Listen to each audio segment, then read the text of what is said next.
የገጠሩና የከተማው አይጥ። በአንድ ወቅት በአንድ ገጠራማ አካባቢ ገብሩ የሚባል ትንሽ የገጠር አይጥ ይኖር ነበር። ገብሩ ትሁት ፍጡር ነበር።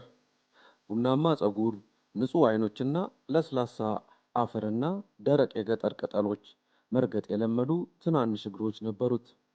ገብሩ ቤቱን ያደረገው ከክብ የገለባ ጎጆ ውስጥ ባለው አሮጌ የሸክላ ምድጃ ስር ነበር። በገጠር ያለው ህይወት ቀላል ነበር። በቀን ውስጥ ገብሩ በግቢው ዙሪያ ይሯሯጣል፣ የረገፈ ገብስ ይመገባል፣ የእንጀራ ቁርጥራጮች ይመገባል፣ ወይም አልፎ አልፎ ምሳ ላይ የወደቀ ምስር ይቆረጥም ነበር። በሌሊት የጅቦች የሩቅ ጩኸትና ከላይ የሚተኛው ቤተሰብ ትንፋሽ ብቻ ይሰማው ነበር። ተርቦ አያውቅም።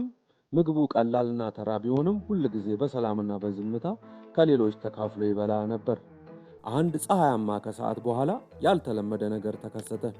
ከግቢው ዳርቻ አንጸባራቂ የኮካኮላ ክዳን እንደ ኮፍያ ጭንቅላቱ ላይ ያደረገ እንደ ትንሽ አንበሳ የሚንጎራደድ ወፍራም ሆድ ያለው አይጥ ወደ ውስጥ ገባ። እሱ ታዬ ነው፣ የገብሩ የከተማ ዘመድ፣ የገብሩ ያጎት ልጅ። ታዬ ጮኸ። አሁንም ይህን የገጠር ኑሮ ትኖራለህ? አለው። ደረቅ እህልና መሬት የፈሰሰ ውሃ መጠጣት አይሰለችህም? ገብሩ ፈገግ አለ። ደህና፣ የሚያስፈልገኝ ነገር አለኝ። እበላለሁ፣ አርፋለሁ እና በጸጥታና በሰላም እኖራለሁ። ግን ታዬ መዳፎቹን አወራጨ። አይ አይ አይ፣ ከኔ ጋር መምጣት አለብህ። በከተማ ውስጥ በርገር፣ ፒዛ፣ እንቁላል፣ ዶሮ የመሳሰሉትን እንበላለን። እንደዚህ ያለ ምግብ አይተህ አታውቅም። ገብሩ አመነታ፣ ግን የማወቅ ጉጉት ነበረው። ከሁሉም በላይ ከዚህ በፊት ወደ ከተማ ሄዶ አያውቅም። ስለዚህ ተያይዘው ሄዱ። ሜዳዎችን፣ ኮረብታዎችንና አስፓልቶችን እያቋረጡ በመጨረሻ የአዲስ አበባ ደማቅ መብራቶችና ጫጫታ መሃል ገቡ። መኪኖች ያፏጫሉ፣ ሰዎች ይጮሃሉ። የተጠበሰ ስጋ፣ ቡና እና የጋዝ ሽታ አየሩን ሞላው። ገብሩ ደነገጠ።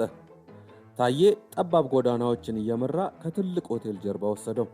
እናም በተሰበረ የአየር ማስገቢያ ቀዳዳ በኩል ወደ ኩሽና ገቡ። እዚህ ደርሰናል፣ ታዬ በሹክሹክታ ተናገረ። ዛሬ ማታ እንደ ንጉሥ እንመገባለን።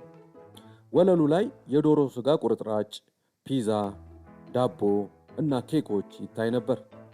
የኬክ ፍርፋሪ እንደ ወርቅ ትቢያ ተበትኖ ነበር። የገብሩ አይኖች በአድናቆት ተከፈቱ። በድግሱ ተደሰቱ።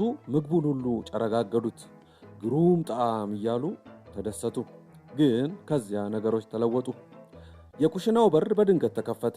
አንድ ግዙፍ እንጨት የያዘ ሰው ወደ እነሱ ሲራመድ ሰሙት። አይጦች፣ እንደ ቲማቲም እጨፈልቃችኋለሁ ብሎ ጮኸ። ድንጋጤ። ታዬ ከሳጥን ጀርባ ሮጠ። ገብሩ ወደ ፍሳሽ ማስወገጃ ቱቦ ዘሎ ገባ። ሰውነቱ በሙሉ ይንቀጠቀጣል። በጭንቅ አመለጡ። በኋላ በቆሻሻ ማጠራቀሚያ አጠገብ ያለ ጨለማ ጥግ ትንፋሻቸውን ሲያስተካክሉ ታዬ ሳቀ። ይህ ሁል ጊዜ ይከሰታል፣ ትለምደዋለህ። ግን ገብሩ መንቀጥቀጡን ማቆም አልቻለም። በቀስታ ታዬ አለ፣ ምግቡ ጥሩ ነው፣ ግን ይህ ፍርሃት፣ ይህ ጫጫታ፣ ያ ትልቅ ሰውዬ፣ ልቤ እንዲህ የመታ ጥሩ ምግቦችን ከምመገብ እዛው ገጠሬ ተመልሼ እግዚአብሔር ያለልኝን ብመገብ ይሻለኛል። ታዬ ቆም አለ፣ አልተከራከረም።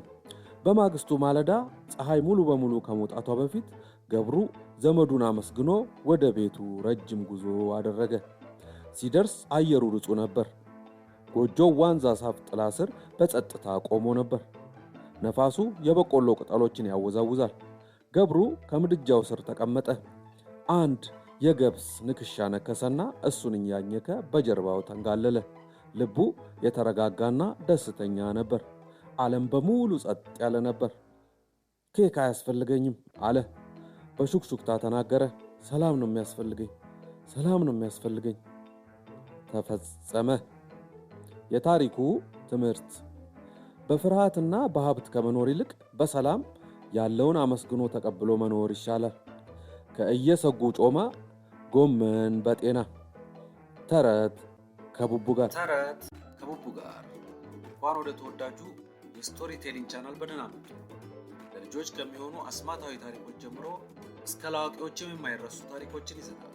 አሁኑኑ ሰብስክራይብ ያድርጉና ቻናላችንን ይቀላቀሉ። ተረት